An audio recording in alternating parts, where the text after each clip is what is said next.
Good morning, Mel. It's really nice to see you again. We're back again. We're back again. Here we are. It's lovely. How you doing? I'm doing pretty good. The weather's been beautiful. As I was just mentioning to you before we started, I've been taking your advice and sitting out in the early morning sun and letting it bathe me, and it feels so healing. We have this story about the sun now that it's a carcinogen, and which it can be. But it's also then you can forget that all life comes from the sun, and all of the order in our world is regulated by the sun, and you forget that part. Yeah, it's the only biological constant in the last it, 8 billion years. A lot of things have come and go, but it that sets the that's been there. patterns, it organizes nature, all those things. I hope we'll do a podcast one day where I'll ask you questions about the sun. Awesome. Does that sound good? Okay, Sounds great. good, but I'm glad that you're getting your battery recharged. Oh, it feels so good. What are we talking about today? Well, speaking of sun, today we're going to spend some time talking about nature and maybe talking about why are you teaching this medicine called nature-based medicine? Why is it important? Is this going to be a podcast episode that's only relevant for hippies, and everyone else can leave it? Who knows? It could just be for hippies. Who knows? I was a hippie once. Were you? Uh, Probably not technically, given when I was born. Right. Yeah, Um, I was born earlier, so I did go through that. I had hair down my back and so forth. Great. Let's talk about nature today. Yeah, so let's talk about nature. So maybe first, because nature is a word that gets used a lot, but I always feel like people might mean different things by it. So what do you mean when you talk about nature? That is a great question because, as you say, it's an idea that there are many concepts of. It's also changed over time. It's one of those words we all assume we know what we're talking about, but we're often talking about different things. And what they were talking about in the early texts in the Neijing about nature, this was very different than the way we understand it in modern life. The word nature comes from natus, or to be born, something that gives birth. And traditionally, there was more of a process understanding of nature, I think, especially in traditional cultures. But up until the industrial scientific revolution, the way the term nature was used was really as the thing that gives birth to everything. Or, as in the Neijing, we'd say it's the birthing of everything and also the governance of everything is happening in nature. Um, Later, if you look in a modern dictionary now, you will see this definition. It's the material things of the world, which is really interesting. And then there's a distinction between things that are made by human beings and things that are, natural in a certain way. So our understanding of nature has really changed quite a bit from a enveloping, birthing, governing process to a collection of things, and that's really changed how we understand nature as something to be used, perhaps parts of things that can be used for our benefit. There's a very interesting sentence which I always thought that if we had changed the wording of that sentence, the entire world would be different. And that's this, the sentence I'm talking about. It's in Genesis. And it's the one that says, "And God said, let us make our human beings in our own image, our likeness, and let them rule over the fishes of the sea and the fowl of the heaven," and so forth.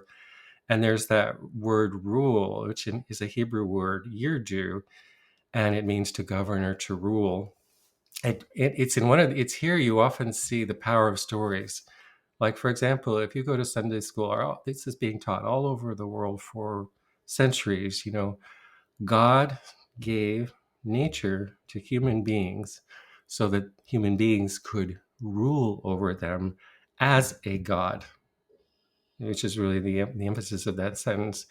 And how would our world be different if it said, God created human beings and nature upon the same image, but asked human beings to take care of nature? If we just change one sentence, I think the world would have been a much different place. So if we look at modern versions of nature, that are embedded in our stories about capitalism and about things versus patterns. We've talked a little bit about that before. And then nature simply becomes a resource to be used to create monetary gain, grow companies, and throw the toxicity out the window. And Mm. that's clearly, a pretty bad story. So there are a lot of different stories, and the story of the Neijing about nature is something quite different. Maybe we can talk about that. But how does that sound so far? It's, helpful for getting us up to speed, these different ways that we understand it. And when you talk about, throwing toxicity out the door, this just to kind of pause there, this gets into a much larger theme of, I guess, what are called externalities and your level of zoom. So if for any story or any problem you're trying to solve or anything you're looking at, when you change your focus, how zoomed in you are and how zoomed out you are, everything changes. And that's often the difference in perspectives that people have. So, this story that you're talking about that's so pervasive that nature's a resource to be used, it requires you to be zoomed in.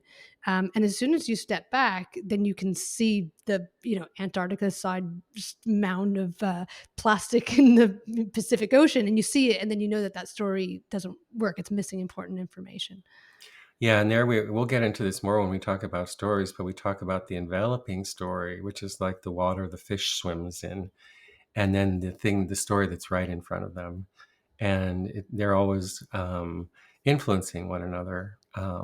And so we still have the enveloping story about capitalism and nature as a resource to sell, basically. And then we have the zoomed in one. So then we see like, and then it becomes used as a marketing tool, where oil companies will be touting their green initiatives and things Is like that is that called greenwashing? greenwashing, right? Yeah. Greenwashing. And but really, we're on the precipice of a very serious ecological crisis, and it has to do with and a lot of it has to do with how we navigate our stories about nature. So one of the ideas of my work and other people too is that currently we're actually drowning in information. We're choking on information. There's so much information. A lot of it's of dubious quality. We don't really know how to navigate it, but there's a drought. There's a real scarcity of organizing stories that can organize information in ways that serve humanity and the planet. So really, we don't need any more information at the moment. We're already drowning in it. It's like one of those plastic piles. But what we don't have is the stories that can organize the information in ways that serve human heartedness and our relationships to nature. And at the moment, the stories about nature are central to that dialogue. So, yeah. That makes a lot of sense, and I think, I just wanna speak to something that maybe I don't know, I was thinking and some, listeners might be thinking too, that often when we get into discussions about this, there often gets to be like this pendulum swing of, like, polarization between, those who value nature versus those who value capitalism, or those who value, going back into the woods versus those who value progress, and actually, what I want to speak to is that a healthy organizing story really can accommodate all of those. It's not either or. Exactly. And actually, you can retell the stories of capitalism, Yeah. and the story of capitalism does not serve us or the people who work in capitalism. That the greatest good is the shareholders profit, and you do anything in a cutthroat way to get it, no matter if it's even shady or slightly illegal. But you can also say that there are things in the world that need to be done, and people need to be doing things. In Chinese text it says it's important for a human being to be doing something. And if you have a business that is of service in a certain way. Maybe it's making shoes, but in a way, people need shoes to walk.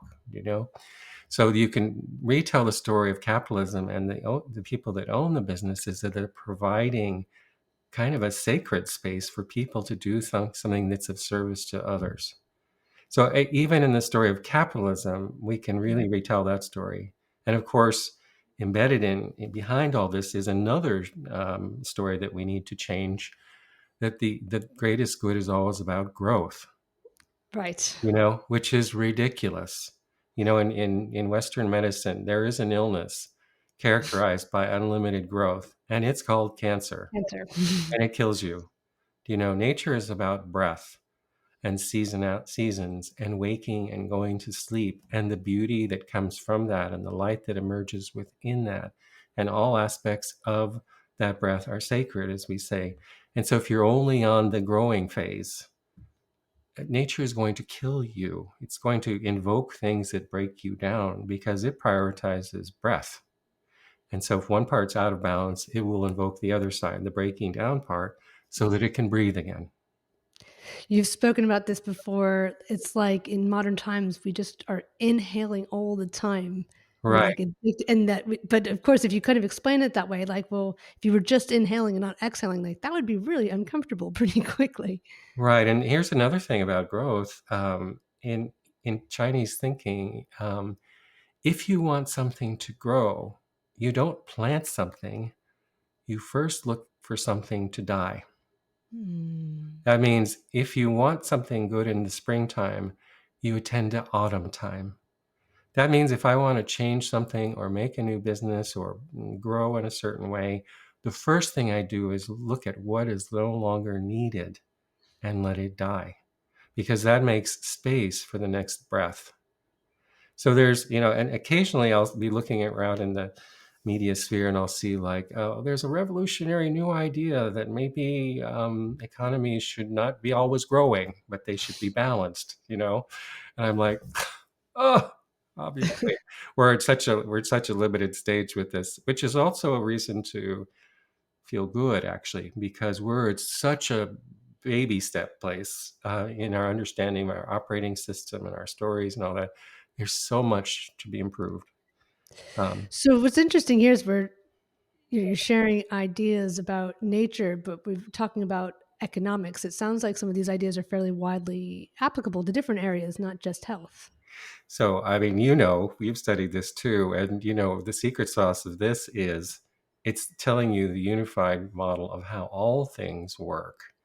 Mm. And that is the idea that all things are motion, and motion is transformation. So things are moving and transforming all the time. Even when we look into our cosmos through cosmology and physics, we know that 96% of the cosmos, we don't see it. It's about motion and transformation. We don't even understand it. Dark matter, dark energy, where things come from. Only a small fraction are the things. So if you understand the patterning that make the things, then it's applicable to everything: economics, teaching children, healthcare, politics, city planning. What's the meaning of life? What is the meaning of love? What are relationships? It's because it's basically baked into everything.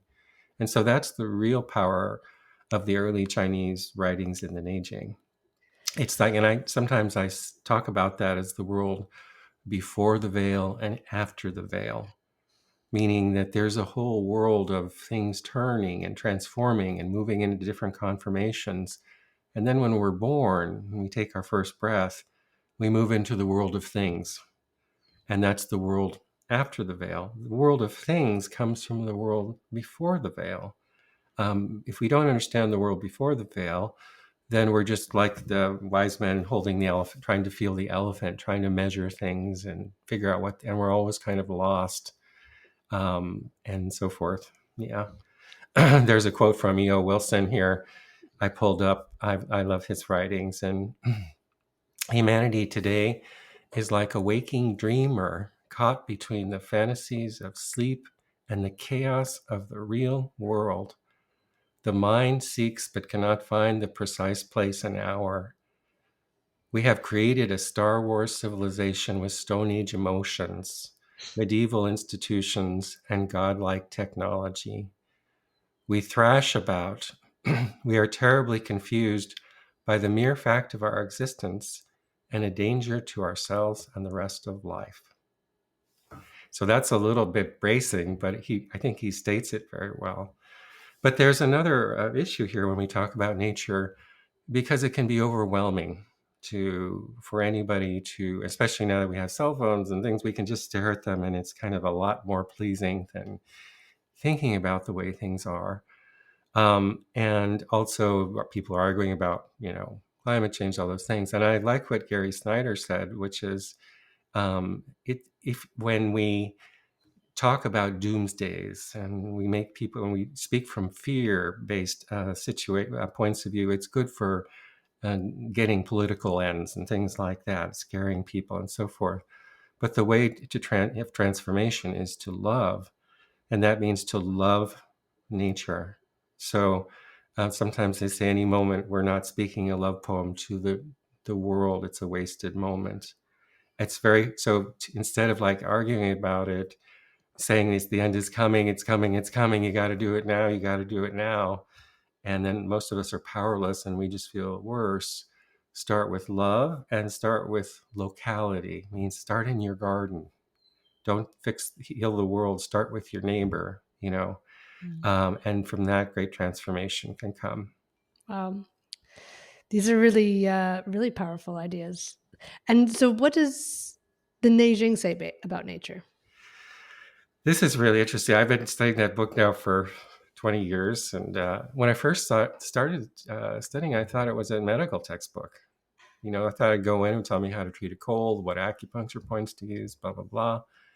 It ain't like that.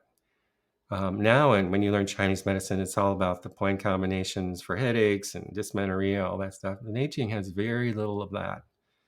It talks a lot about nature, and it talks a lot about techniques. It talks about techniques, and it talks about theory, but it doesn't tell you much about how to do things. And that's one reason that people have walked away from it and said it's old, it doesn't really help. But they're missing the point.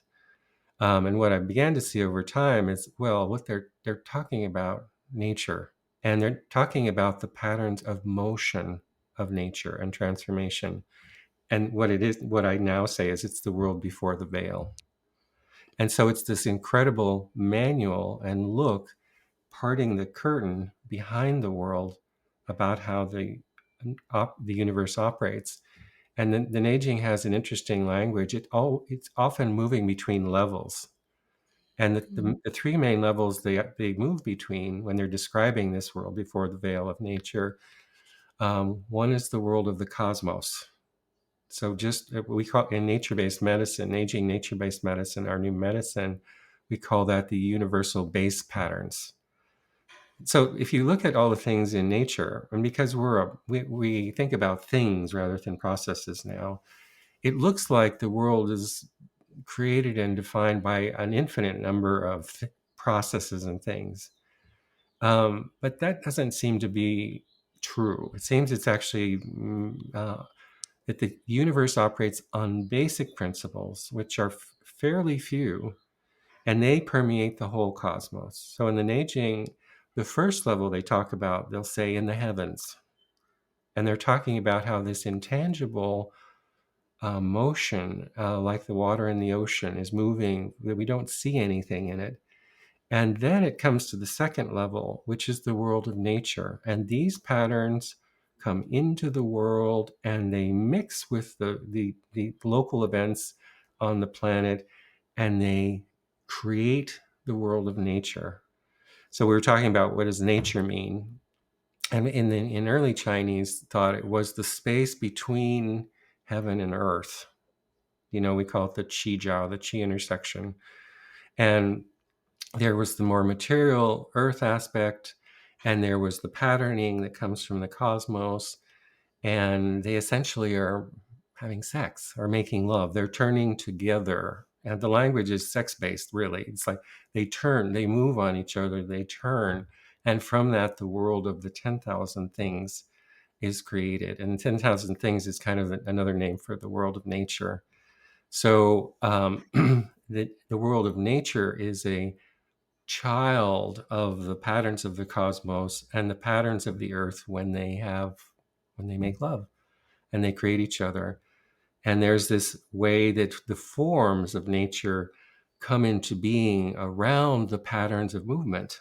So one of the rules of this world, or how the world before the veil becomes the world after the veil, is that the physical forms of nature organize themselves in ways to ease the passage of the intangible processes that are moving through them. Just like in a sand dune, if the wave was blowing and you'd see the crests of the sand forming to make a way for them. And from that, the forms of the world come into being. And one of the things we always have to remember, because as modern people, we're coming from a thing-based world. Like, I'm a thing, you're a thing. We know the world by measuring things. And then we're like the blind man and the elephant. We have to remember, we train our mind so that when we see a thing like a body, we're actually seeing motion in form. So it's still moving, but in a slower way, and it's tangible. So the Neijing is often moving back and forth. And then the third level it's talking about is the body, because it is a healthcare book. So they'll say, in the heavens, it's like this. In nature, it's like this. In the body, it's like this. So, for example, the stars, the constellations make a music, kind of a symphony, and that symphony filters down into the terrestrial biosphere, and it mixes with the energies of the earth, and it first creates semi-tangible things like clouds and so forth, and patterns like wind and humidity and stuff, so forth, and that comes into the forms of the world. So what was wind coming from the constellation of the eastern direction's music then turns into plants as it becomes more tangible. And in the body, that turns into your connective tissue body. So what we're looking at is basic patterns of motion and breath in different ways. And nature is the first thing we see. But here's another really important thing about this. I don't want to drone on, jump in if you have a question. Um, but most people today, if you ask them what nature is, how they feel about it, they will say it's something separate from them. We also say we're not animals, also, by the way, things like that. So nature is something, that you go out on the weekend and you go hiking, with your friends, and then you come back to the city and your house. So you go back and forth to nature. Well, that's clearly not true. The same patterns that make plants, rivers, streams, clouds, make my body. And so we say, we are nature, nature is us. There is no separation. The only separation comes from the stories we tell. It's not actually true. And sometimes people will say, like, you'll see a picture on the internet of a plant and with its veins, and then a picture of the blood vessels, and someone on TikTok will go, "Isn't it amazing? The leaves and the blood vessels look the same." And of course they do, because they're made on the exact same patterns. And so the next step is not that we're separate from nature, but then people say, well, we're like nature, you know, like the leaf is like the blood vessels. That's not true either. What's true is we are nature. And this is kind of an advanced way of thinking. You have to take time to wrap your mind around this, get used to it. This changes everything. So the music in the Eastern constellations makes a sound. It creates wind. Wind creates motion. The motion creates the motion in form of plants, how they move. That motion moves into your body and creates your liver system, your connective tissue body, your structure. That's all one aspect of breath, just in different forms. So we don't say, for example, we don't say like the liver is like springtime. We say the liver is springtime in organ form. This is really important because it means whatever's happening in nature is happening to me, whether or not I have air conditioning and an air filter, and the fastest way to restore the health of humanity is to restore the health of nature.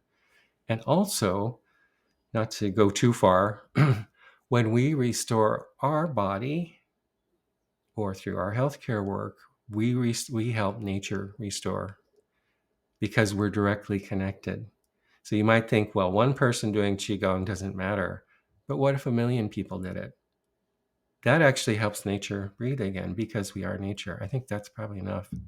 That's it's fascinating. It's it's beautiful and it's important, and it is one of those much bigger ideas that you might hear it and kinda get it immediately and, like, feel it, or you might need to sit with it. I was recently, thinking of you and your teaching, as I often do when I'm out in my travels, and I'm, spending a lot of time lately, studying the brain and the nervous system, which it seems to be my spiritual path, or at least how I, function a little bit better as an adult. And one of the ideas I came across recently, which kind of shows this kind of, because you talk about the universe as being a resonance scape, that we're kind of resonating and moving together. That um, when you hear a sound, like let's say a 100 hertz sound, and there's an area in your brain that hears sounds called the temporal lobe, it's vibrating at 100 hertz. It's the same thing for all of our senses. So when we sense something, the parts of our brain and our body that are able to sense them literally vibrate with them, which it's almost like when I say it, it seems like perhaps obvious, but this is not actually something that's very widely thought about or discussed or understood, whether that's in neurology circles or in the wider circles. But it's another way, I suppose, of apprehending this idea that it's like this like literal physical vibratory connection. It's not like an abstract. This is something you can actually see and measure. Yeah, when E.O. Wilson says we have an emotional system based on hunter gathering, it's really true. Our nervous system developed on being able to look at things and kind of respond to the environment. But our brain tricks us into thinking the world is things. And the world has things. But number one, that's a small part of the world and the universe. And number two, the nature of things is not what we think they are. And so, really, and this is what we call in nature based medicine a long learning thing. It means I can tell you this in a podcast and it might be inspiring, and tomorrow you may remember it, the third day you might forget it. But if you come to it day and day through like studying classical texts or working with a teacher or something like that, over a year, 2 years, you will see, being reminded of it daily, it will completely change who you are and how you move through the world and how you see things. That's a challenge in today's world when everything moves so fast. And so a lot of long learning things that used to be in traditions they're challenging for us now. But the good thing is we're being pushed to a brink. And so we're looking for answers. And so it may be a time when we can come back to these. Yeah. Yeah. Often wonder if, talking about our hunter gatherer system, that when we are stressed, which can include novelty, it kind of collapses us into this way of seeing more of that we're surrounded by things. That when we're relaxed and our gaze is open and expansive and we're connected, we're kind of more going with the We're related. flow, Yeah. and we're kind of more perceiving less thinginess and more And waviness. that goes with the left and right brain Yeah, issues you talk a lot about. It's true. And, what's really hard for people right now, and I say we're not very good at understanding our operating system. We were just born. We think we're, very old and advanced and the most sophisticated animal on the planet. But in our current version, we were just born, like at the end of the last ice age, 11,000 years ago or something like that. And then we had writing 5,000 years ago. I mean, we're just born and in this new version. And there was no manual about the operating system. And so we're still operating, as E.O. Wilson says, on these older patternings. And the problem is, like if you're in hunter gathering, as you know, like your nervous system is tuned into any fast moving thing in your periphery. It's either coming to get you or it's something you're going to get, you know? And so that's really deep wired into our operating system. And now it's been taken advantage of. So we have phones with flashing lights and the editing speeds are so fast and everybody's exhausted because they're keying into that one thing of what it used to be when we were out on the plains trying to catch our dinner and avoid being eaten. And now it's just being overdone so much that people's nervous systems are exhausted. This is what I mean when I say we don't understand our operating system. And so we need to upgrade our understanding a bit. Yeah. So one of the ideas you just mentioned, which is related, very much related to nature, you were talking about the constellations in the east playing music and coming down and becoming plants, and then that becoming our sinew system. And first of all, when I originally learned those ideas, it was more like as like a grid to memorize. And what you're describing is this way of understanding it that is really tying it all together in a much more, oh, I don't know, it's kind of more like practical and visceral way. And I was curious if you wanted to describe the other directions. Oh, well, the music comes down from the Eastern constellations and it creates what we call the five phases, which we just talked about. So, as we had that podcast last week, the five elements or the five phases really means the music that comes down from the constellations that organizes the seasons and the patterns of nature. So, we want to think about the universe as being a humming place. I always say it's like hum, it's like a resonance, and the resonance has different it moves into different conformations. So in the east, when the eastern constellations come down through the wuxing and play the music of the east, it creates the opening patterns of springtime. Things come out from hibernation, they come back out, they're young, they're opening up. In the southern direction, they create the full expression, maturation, and sharing in communality of the summertime. In the west, the autumn constellations make the music of autumn time and the letting go. Remember, I said if you want something to grow, you need to let something go first. And the north corresponds to wintertime and the storing and the moving between the hidden and the revealed. And it's the place where the embryo of breath is formed. So it's where the restoration is formed so that when the spring comes again, it can be born again. And these ideas about resonance, for example, they're actually the Neijing description of a resonant universe is totally aligned with, or as far as I know, our current understanding of the way the world actually is through the model of quantum mechanics. And that was developed in the 1920s. So, in a certain way, we're like 100 years behind in medicine and our thinking. If we look at the psi function of the wave, for example, it's a resonance probability motion coherence kind of event. Then, and that's before the veil in a certain way. When we observe it, when we start to measure it, it becomes a thing all of a sudden and it moves into the thing based world. But the essential nature of the world is actually clouds of coherence and motion and relationships. And that's a very different way of looking at the world and nature. For example, if I look at a forest and I see a bunch of trees and think I could make a lot of money cutting those things down and turning them into paper, that's one thing. But if they're a resonance of which I am a resonance, in quantum mechanics also, there's this thing about the observer and the observed disappears.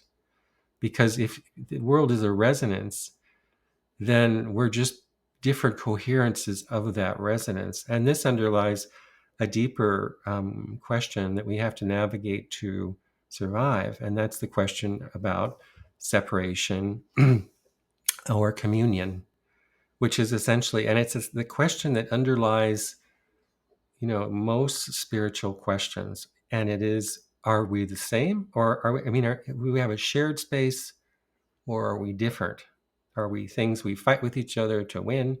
Or are we, like if I'm fighting in a war, I'm actually killing myself in a certain way, or if I'm arguing with someone on the internet, I'm actually arguing with myself. Or if I'm polluting nature, I'm actually polluting myself.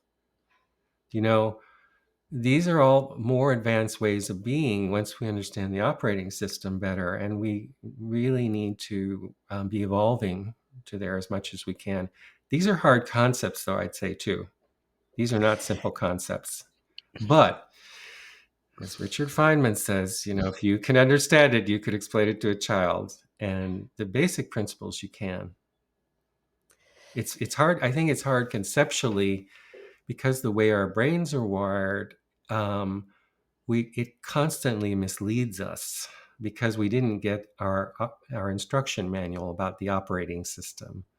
Mhm. Like one of those things is when you see something, like when you put your child to sleep and you look into their eyes, you're not actually seeing the child. You're seeing a story that your brain makes from vibrations, and it creates an image in your mind. We'll talk about that later. So there's all these things that are really key if we're to determine how we move forward and if we move forward. As you're sharing these insights, like, part of me feels like, these are stories. I feel like these are stories that whose, like, time has come, that there will be people listening, and we talked about this before, that, when you share certain ideas, it's almost like on a cellular level, people can feel it. It's not like you're coming up with something and trying to convince them and making an argument. You're describing something that perhaps it's almost more like they're remembering it. So it feels like even just spending time with ideas like this is helpful, but then there's also another part of me that's like, how can people listening make this practical? Because these are very big ideas, and talk about the universe resonating together. You're like, okay, well, what do I do? And then it can be this sort of almost part of you wants to retreat and part of you wants to move forward. And so, yeah, what can people listening do with this understanding?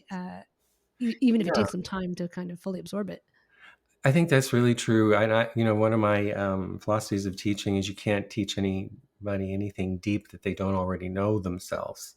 So the teaching is actually a re-remembering of resonance. It means my words are resonance, and somewhere in your body is a seed that remembers it, and it starts to vibrate with the words. And it's the growing of the seed that transforms things. It's not me convincing you that I'm right. What's powerful about these words, if we're talking about the patterns that make the universe, is that everything in your body is templated on that pattern. And your body's been living in a world where people have been saying it's about things and this, that, and the other thing, and nature's about resources. And your body's kind of sitting on the sideline and going, I don't really believe this. And then when someone comes along and say it's actually about breath and motion and light, and nature, and you are nature, and the body gets up and goes, yeah. And that happens in our healthcare clinic a lot. The patients' bodies, you can tell them a story about their cytokines, and they kind of go, yeah, okay, whatever.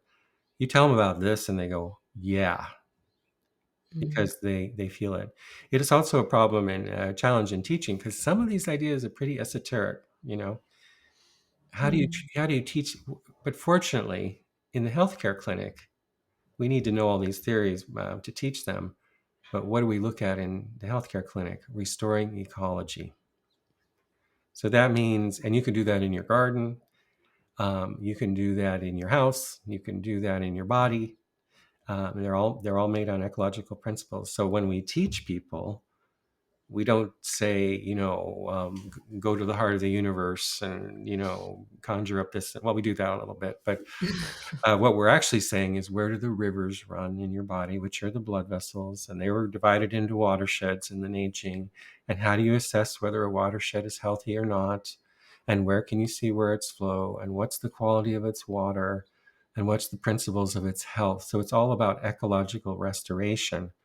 And that's also where we can tie our medicine directly into many good and smart people who are working on ecological restoration directly.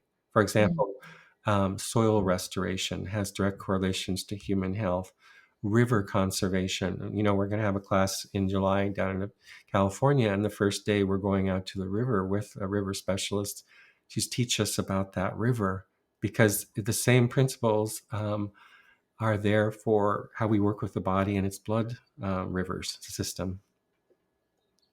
And then One thing. it can be as simple as like the universe is a breath. Take a breath. You know, does it move? Where it doesn't move, you're ill in a certain way or imbalanced, and restore that breath. It can be that simple or very complicated. Yeah. I mean, I think with an idea like that, it's one that, people can test, You can see if, seeing the universe as a breath or everything as a breath is helpful or not. I think one thing I've been impressed by, learning from you is That and this I've seen noticed this with, other teachers that I admire as well, is that when you understand something from a principles level, then you can be a little bit more, I wanna say flexible and pragmatic in the specific tools you use because you know what you're trying to do, versus being so tied into a specific tool because you're focused on Right. things again. And we ask, actually, we ask very simple questions in the clinic. Where is breath moving? Where is there space in tissue? If tissue's like compacted, it can't breathe, right? It can't move with the patterns of the universe. Um, does the breath originate in the right place? Are the rivers flowing like that? It's much more tangible that way. Yeah. This is very cool. So, so what are some other things that we need to understand about nature? So we've talked about our kind of cultural current story, which is a bit sick, and honestly, I feel like at least I mean I'll speak for myself, but also people listening. It's like a lot of people don't believe it, but it's almost like the story itself has been sold in order to perpetuate. Because it's like people do benefit from harvesting and over harvesting nature, and then they convince other people that that's how it should be done. And then we've talked a bit about some of the ideas from the Neijing, and it's Right. And here's an interesting thing. We're still at a basic level of how we understand stories, and the first thing is we confuse them for reality. Like my opinion's not a story; it's reality, and so forth.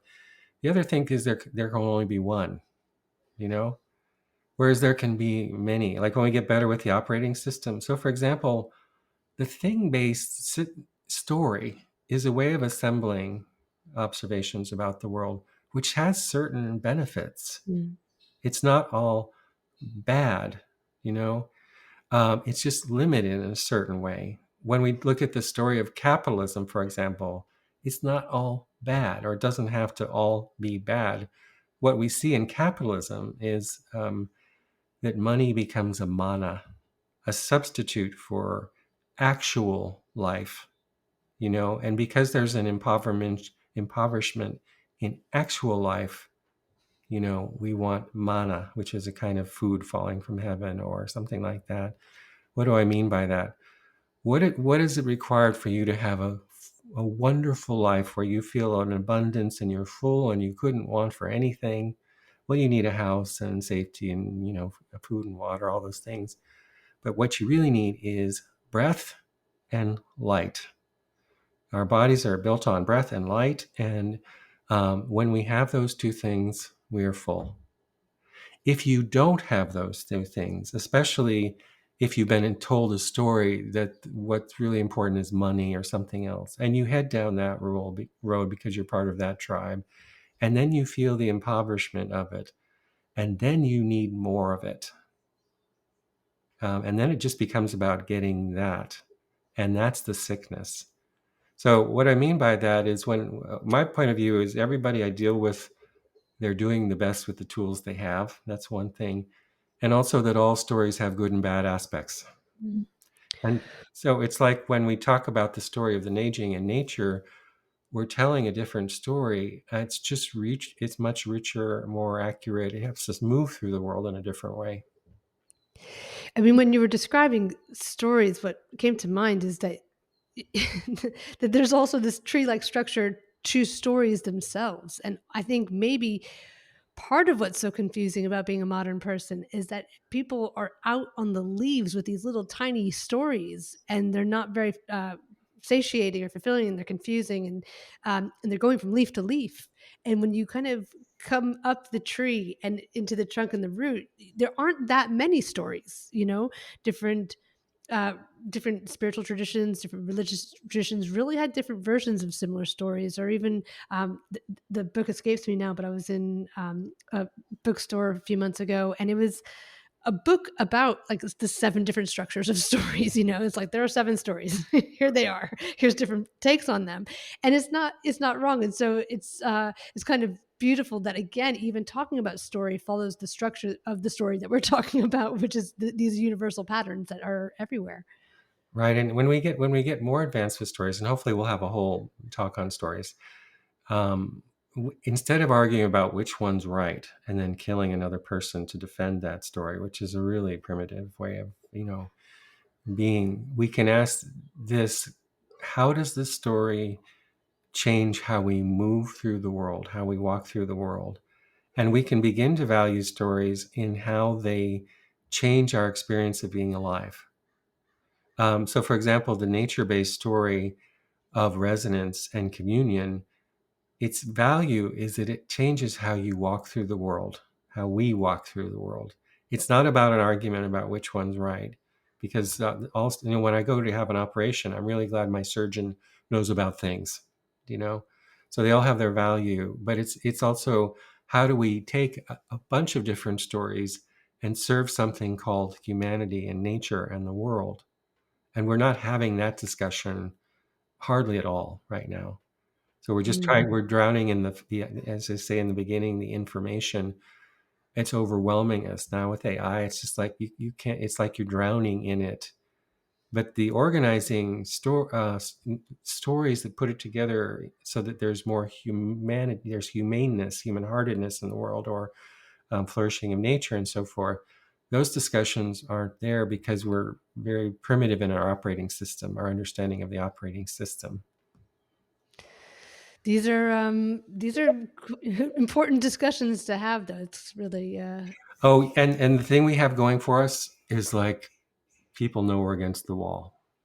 Like when I work with patients, if the patient is like has a pretty good job and a nice family and plays tennis every Saturday and like goes to the wine country, whatever, their desire and need to change deeply may not be very deep. You know, Look at people in hospice care though. They are ready to think about things. And that's kind of where we are. We're kind of entering hospice in a certain way. And the good thing about that is we are really ready to change. And I say, like, there's a drought of good stories. I really see it like people are thirsty. It's like they haven't been able to drink from something that's substantial, that organizes things in a in a hearted way. And so when they hear it, they go, wow. So this is also a moment of great potential transformation. that it definitely there is, that feeling of, you can have the best whatever in the world, but there is a timing factor, so it does feel like Timing and there's. rhythm, everything. Yeah. So And I don't know if this is, too big of a question to ask at this point, but do you wanna describe specifically some of these patterns that nature has? oh, yeah, I can talk about some of them. You talked about one, Yeah, I mean, the big one. one of them is that the universe is moving, all the time and Yeah, transforming, and that and breathing. and breathing, and forms are forming themselves around that breath in ways to ease the circulation of that breath through them, and that forms are actually not things, but patterns of motion, intangible appreciation. That are moving slowly. Right. So, like, I'm here, you're here, we look like a thing, but in 100 years, we won't be here. 10,000 years, my computer will melt, go away, in so many billions of years, the solar system will be gone, and so forth. So, it's a time scale issue. So, that's one thing. A simple thing is that all breath motions in the universe arise out of a root, and they move out to an expression, and they return to a root. And that idea of root and outward expression is baked into every breath motion in the cosmos, whether it's out in the nebula and you can't see the motion of the breath, or whether it's in the structure of a tree or a plant that's mirroring that with a root ball and an outer leaves and branches, or whether it's a human body where we say in Chinese medicine, your pelvis is your root, and then it spreads out into your limbs and your fingers and toes and things like that. That's a basic motion, and there's just a lot of wisdom there. It means that we're supported by root motions. And if we want to live a healthy life, an engaged life, a fulfilling life, we start with our roots. And for us, our roots are the patterns of the cosmos, the patterns of nature, teachings that have come before, writings and traditions of people, our family that have created us, our culture. There's roots in all those things. And then they move out. And any good plant is going to start with its roots and move out to its expressions. What's happened in with the Industrial Revolution, because we got so good at things, we didn't think we needed roots anymore, or nature, or traditional stories, because we got it all in hand now, because we can just make nature do what we want. And we got a kind of time sickness, as we've talked about before, where things reverse themselves. And now we think our root is in the future, and we think that our past doesn't really matter. And it also means, like you said, we're way out on the leaves of things, but we don't really understand how they work.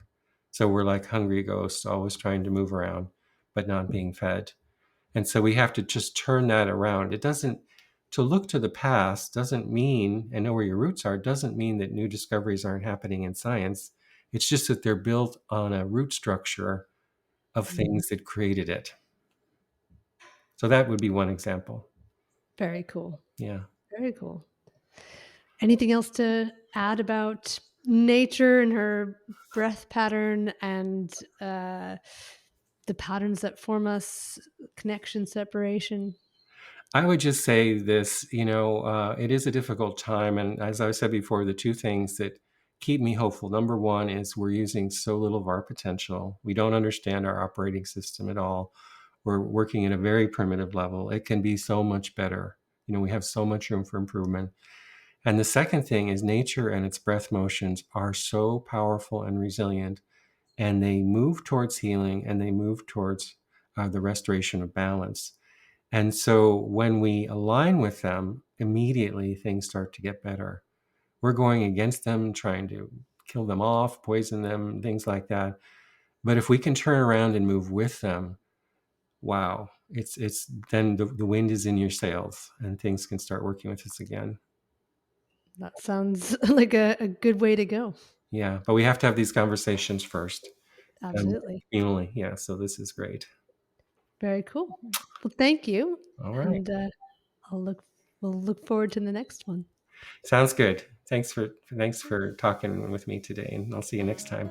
See you next time. Bye.